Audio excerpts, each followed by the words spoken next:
మనకు జీ తెలుగులో 18 సీరియల్ అయితే వస్తున్నాయి కదా! 18 సీరియల్‌కి మనకు 18 ప్రోమోలు అయితే ప్రతిరోజు అయితే మనకు టెలికాస్ట్ చేస్తారు. ఆ ప్రోమో కింద మీరు గాని, మీ ఫ్రెండ్స్ గాని, లేకపోతే మీ ఇంట్లో వాళ్ళు గాని, ఏదో ఒక రోజు, ఏదో ఒక టైంలో అయితే కామెంట్ అయితే చేసుంటారు మీరు. ఆ కామెంట్‌కి మీకు ఎలాంటి రిప్లై గాని, ఎలాంటి హార్ట్ సింబల్ అంటే ఆథర్ అంటే ఎవరైతే ఉన్నారో ఇప్పుడు నాకు మీరు కామెంట్ చేశారనుకోండి, నేను మీకు లైక్ ఇస్తాను. అంటే లైక్ ఇస్తాను. ప్లస్ మీకు ఒక లవ్ సింబల్ అయితే ఇస్తాను. ఆ సింబల్ ఇచ్చినా అంటే మీకు నోటిఫికేషన్ వస్తుంది. అదే విధంగా మనకైతే మీరు ఎప్పుడో ఒకప్పుడు కామెంట్ పెట్టినారు. దాని నుంచి ఛానల్ నుంచి గానీ, అలాగే మన డైరెక్టర్ గారి దగ్గర నుంచి, యాక్టర్స్ దగ్గర నుంచి గానీ, ఎలాంటి రెస్పాండ్ రాదు. ప్రోమో కింద పెట్టిన కామెంట్‌కి ఎలాంటి రెస్పాండ్ రాదు. ఇన్‌స్టాగ్రామ్‌లో పెట్టినా రాదు. అలాగే యూట్యూబ్‌లో పెట్టినా రాదు. అసలు ఎందుకు రాదు అనేసి మీకు తెలుసుకోవాలనుకుంటే మాత్రం ఈ వీడియో పూర్తిగా చూడండి. అలాగే మన జీ తెలుగులో 18 సీరియల్‌లు టెలివిజన్‌లోనూ 18 సీరియల్‌లు అయితే రాలేదు. అలాంటిది మన జీ తెలుగులో 18 సీరియల్‌లు వస్తున్నాయి. 18 సీరియల్‌లో కీ పాయింట్స్ ఉన్నాయి. ఆ కీ పాయింట్స్ గాని మనము కావాలనుకున్నట్టు మన కామెంట్స్ గాని వాడు రిప్లై ఇచ్చినారంటే మాత్రం ఖచ్చితంగా శుభం కార్డ్ పడే ఛాన్స్ అయితే ఉంటుంది. ఏ సీరియలు ఏ కీ పాయింటు ఎండ్ చేస్తే సీరియల్ ఎండ్ అయిపోయేదానికి ఆస్కారం ఉంది అనే దాని గురించి కూడా ఈ వీడియోలో అయితే డిస్కషన్ చేద్దాం. వీడియో చాలా ఇంట్రెస్టింగ్‌గా ఉంటుంది. ప్రతి ఒక్క సీరియల్ గురించి అయితే ఒక్కొక్క పాయింట్ అయితే చెప్తా ఉంటాను. మనకు 12 గంటలకు స్టార్ట్ అయితే మధ్యాహ్నం 3:30 కూడా కొత్త సీరియల్ ఒకటి స్టార్ట్ అయింది. అది అయిపోయిన తర్వాత 6 గంటలకు చేస్తే రాత్రి 10:30, 11 వరకు అయితే మనకు సీరియల్ వస్తున్నాయి. మొత్తం 18 సీరియల్ అయితే వస్తున్నాయి. అదర్ ఛానల్స్‌లో చూసుకున్నట్టయితే 16 సీరియల్ వస్తుంటే మనకు మాత్రం 18 సీరియల్ కొత్త సీరియల్ రావడం ఆషామాషి అనేది కాదు. నెక్స్ట్ లెవెల్ అయితే చెప్పుకోవచ్చు మనం. ఇప్పుడు మనం ఫస్ట్ నుంచి మనం చూసుకున్నట్టయితే కొన్ని సీరియల్స్‌లో అయితే ఆటోమేటిక్‌గా మనకైతే ట్విస్ట్‌లన్నీ రివీల్ అయిపోయాయి కాబట్టి ఆ స్టోరీ ఉన్నా ఒకటే లేకపోయినా ఒకటే అన్నట్టు జరుగుతుంది. ఇంకోటి జీ తెలుగులో నేను గమనించిన పాయింట్ ఏమంటే ఇప్పుడు హీరో ఫాదర్ గానీ, లేకపోతే హీరోయిన్ ఫాదర్ గారు ఉంటారు చూడండి. వాళ్ళకి ఖచ్చితంగా 2 పెళ్ళిళ్ళు అయితే అయ్యుంటాయబ్బా! 2 పెళ్ళిళ్ళు డెఫినెట్‌గా అయ్యుంటాయి. ఎందుకంటే ఇప్పుడు మనం చూసుకున్నట్టు 'నిన్నూరేళ్ల సావాసం' తీసుకున్నట్టయితే 2 పెళ్ళిళ్ళు అయితే అయ్యాయి. అంటే మన అమర్‌కే 2 పెళ్ళిళ్ళు అయ్యాయి. అరుంధతిని అలాగే భాగ్యని ఇద్దరిని పెళ్లి చేసుకున్నాడు. పడమర సంధ్యారాగం గురించి నాకు అంతగా ఐడియా లేదు గానీ మీకేమైనా తెలిస్తే కామెంట్ చేయండి. అలాగే 'లక్ష్మీ నివాసం' సీరియల్‌లో కూడా సేమ్ టు సేమ్ 2 పెళ్ళిళ్ళు హీరోయిన్‌కి అయితే 2 పెళ్ళిళ్ళు జరిగాయి.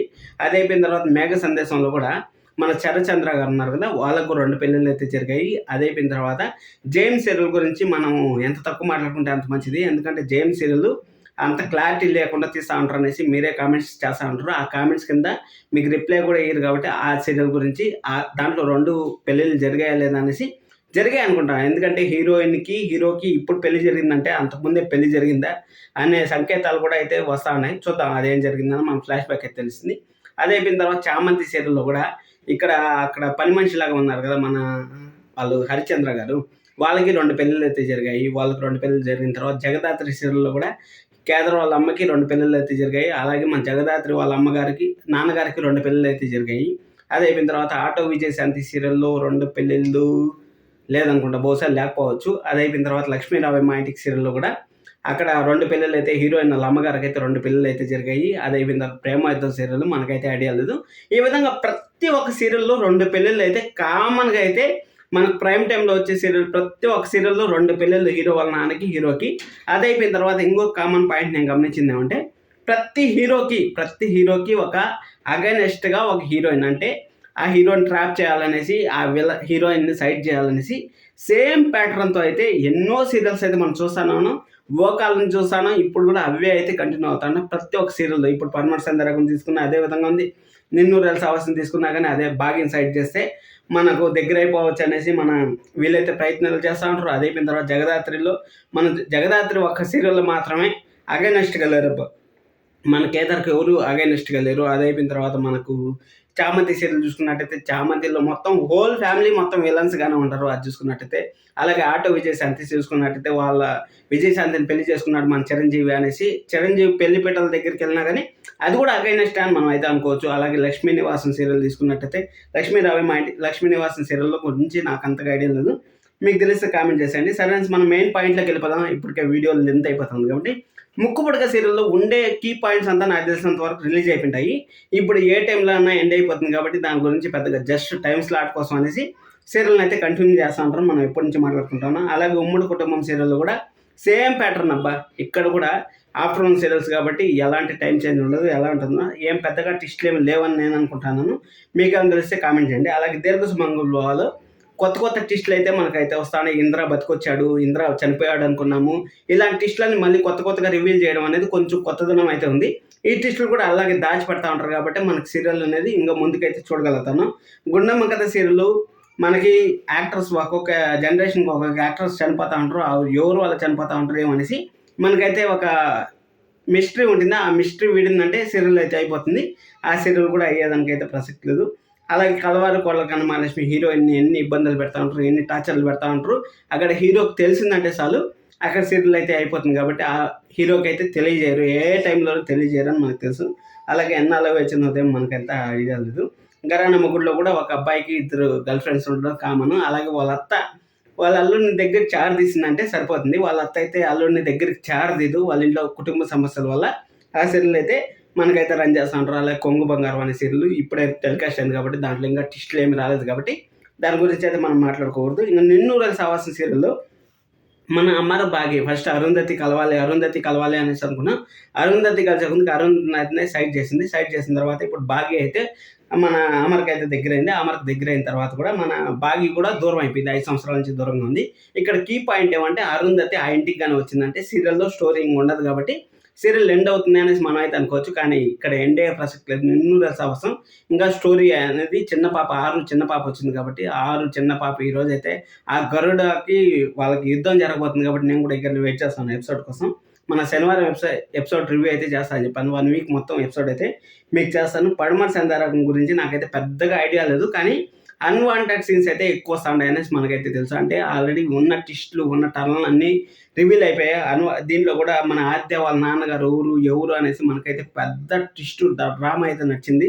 అది అయిపోయిన తర్వాత ఇప్పుడు ఫైనల్గా అయితే అన్ని సర్దుమణిగిపోయినాయి. ఏదో స్టోరీ కోసం ఒక 15 ఎపిసోడ్ల కోసం ఒక లైన్ రాసుకుంటారు. ఆ లైన్ కొంచెం డెవలప్ చేసుకుంటా వాళ్ళైతే ముందుకెళ్తూ ఉంటారు కాబట్టి ఏ టైంలో అన్నా ఎండ్ అయిపోయే ఛాన్స్ ఉంటుంది. లక్ష్మీ నివాసం సీరియల్లో మనకు పెద్దగా ఐడియా లేదు నాకైతే దీని గురించి. అలాగే మేఘ సందేశంలో అపూర్వ గారు చేసిండే తప్పులన్నీ చంద్ర గారికి తెలిసాయంటే చాలు ఇంకా ఆటోమేటిక్గా సీరియల్ అయితే శుభంగా పడుతుంది. కాబట్టి ఆ అపూర్వ గారు చేసిన తప్పులు ఇంకా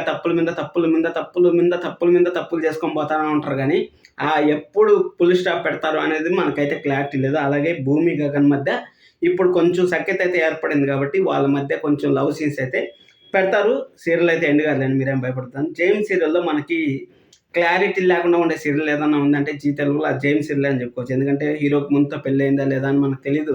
స్క్రీన్ ప్లే అక్కడ ఒకసారి చూపిస్తారు, ఇక్కడ ఒకసారి చూపిస్తారు. అలాగే అక్కడ గంగాని ఎలాగైనా సైడ్ చేయాలనేసి విలన్ కుట్రలు ఈరోజు అయితే ఆ రింగ్తో అయితే బయటపడతాయని మనకు ప్రోమోలో చూపించారు.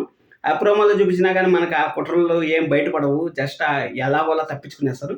జస్ట్ మన సీరియల్ని ఎంగేజింగ్గా చేసేదానికోసమే ప్రోమో యూస్ చేస్తారు. ఆ ప్రోమో కింద మన కామెంట్స్ ఎందుకు పెట్టారంటే మీరు అన్ని పాజిటివ్గా కావాలనుకుంటారు. ఇన్ కేసు వాళ్ళు పాజిటివ్గా కానీ తీశారంటే మాత్రం మీరు అనుకున్నట్టు ఇప్పుడు ఆ విలన్ దొరికేశాడు, ఈరోజు దొరికేయాలి, వాళ్ళంత చెత్త విలన్ లేడు, వాడిని పట్టించండి అనేసి మనం ఎన్ని కామెంట్స్ చేసినా కానీ వాళ్ళు రెస్పాండ్ అవ్వరు. ఎందుకంటే వాళ్ళు మనం ఎంత అయితే నెగిటివ్ కామెంట్స్ పెడతామో దానికి అంత బూస్టప్ అయితే వాళ్ళు చేసుకుంటారు. కాబట్టి వాళ్ళైతే ఆ విధంగా అయితే నెగిటివ్ కామెంట్స్కి అయితే అస్సలు రెస్పాండ్ అవ్వరు. కానీ వాళ్ళు ప్రతి ఒక్క కామెంట్ని అయితే చూస్తూ ఉంటారు. ఏదైనా సీరియల్లో డౌన్ అవుతుందంటే మన కామెంట్స్లోంచే వాళ్ళు ఒక పాయింట్ని అయితే లాగి స్టోరీని అయితే డెవలప్ చేస్తారు. ఈ విషయం మీకైతే చెప్తాను. పాయింట్ మనం పెట్టే కామెంట్స్లోంచే వాళ్ళకి సీరియల్ స్టోరీ అనేది డెవలప్ అవుతుంది. ఎందుకంటే నేను ఒక సీరియల్ చూస్తే సాధారణ వ్యక్తిలాగా చూడను, ఒక రివ్యూవర్గా ఒక పాయింట్ ఏం జరుగుతూ ఉంది అనేసి నేను చూస్తాను.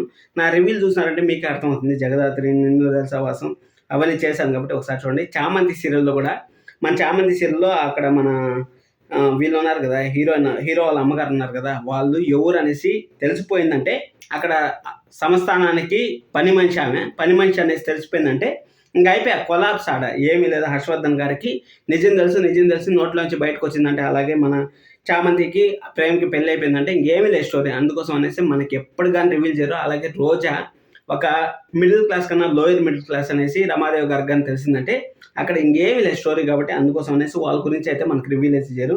అలాగే జగదాత్రి సీరియల్ తీసుకున్నట్టయితే జగదాత్రి వాళ్ళ అమ్మగారిని ఎవరు చంపారు అనేసి ఇంతవరకు క్లారిఫికేషన్ అయితే ఇవ్వకుండా, అలాగే జగదాత్రి కేదారు పోలీస్ ఆఫీసర్స్ అయినా కానీ ఆ ఇంట్లో తెలియకుండా దాచిపెట్టారు. కాబట్టి ఆ సీరియల్ ఇంకా మనకి ఇంట్రెస్టింగ్గా ఉంది. అలాగే కొత్త ట్విస్టులు టర్న్లు అయితే సీరియల్ నుంచి తీసుకొస్తూ ఉంటారు. అలాగే ఆటో విజయశాంతి సీరియల్లో ఇక్కడ విజయశాంతి వాళ్ళ అన్నగారిని చంపింది వాళ్ళ బావగారు అయితే మన చిరు పైన అయితే పడింది కదా. ఆ చిరు పైన పడటం వల్ల చిరు నిందలు మోస్తానే ఉంటాడు. ఆ నిందలు మోస్తానే ఉంటాడు, ఎన్ని ఎపిసోడ్లు అయినా నిందలు మోస్తానే ఉంటాడు. అక్కడ ఆ ఎపిసోడ్లో ఆ కీ పాయింట్ గా రిలీజ్ అయిపోయిందంటే ఇంకా సీరియల్ ఏముంటుంది చెప్పండి, ఏముండదు కదా. అదే మెయిన్ కారణం. అలాగే లక్ష్మీరావు మా ఇంటికి సీరియల్లో కూడా మన హీరో కానీ హీరోయిన్ని నిన్న పెళ్లి చేసుకొని వచ్చాడు, యాక్సెప్ట్ చేశాడంటే ఇంకేముంటుంది, సీరియల్ స్టోరీ అయితే అయిపోతుంది. అలాగే హీరోయిన్ అమ్మగారు వచ్చి మన హీరో వాళ్ళ అత్తగారు అనేసి నాకైతే అనిపిస్తుంది. అది మనకు తెలిసినంత వరకు. ఇంకా ప్రేమైతం సీరియల్ గురించి పెద్దగా నాకైతే ఐడియా లేదు. ఇదే అండి సీరియల్. మనం పెట్టే కామెంట్స్ నుంచే వాళ్ళకి స్టోరీ అనేది డెవలప్ అవుతుంది. అలాగే మనం ఎంత కామెంట్స్ ఎక్కువగా చేస్తామో అంత ఇంట్రెస్ట్ చూపిస్తాను అనేసి వాళ్ళకైతే తెలిసింది. మీరు పెట్టే కామెంట్స్ వల్లనే ప్రోమో అనేది చాలా మందికి అయితే రీచ్ అవుతుంది. చాలా మందికి రీచ్ అయితే ఆ చాలా మంది రీచ్ నుంచే మనకు టీవీలో అయితే చాలా మంది అయితే చూస్తారు. టీవీలో చాలా మంది చూడడం వల్ల టీఆర్పీ అనేది బాగా ఇంక్రీజ్ అవుతుంది. ప్రోమో అనేది ఒక గుండె లాంటిది అనుకోండి. ఒక మనిషికి ముందుకు నడిపిస్తా ఉందంటే మాత్రం ఖచ్చితంగా ప్రోమో అనేది ఎంత ఇంపార్టెంట్ అంటే అంత ఇంపార్టెంట్. ప్రోమో అంటే ఏంటి, ఎలా తీస్తారు, ఏమనేసి మీకు ఒక స్పెషల్ వీడియో అయితే చేసి మీకైతే ఎక్స్ప్లెయిన్ చేస్తాను.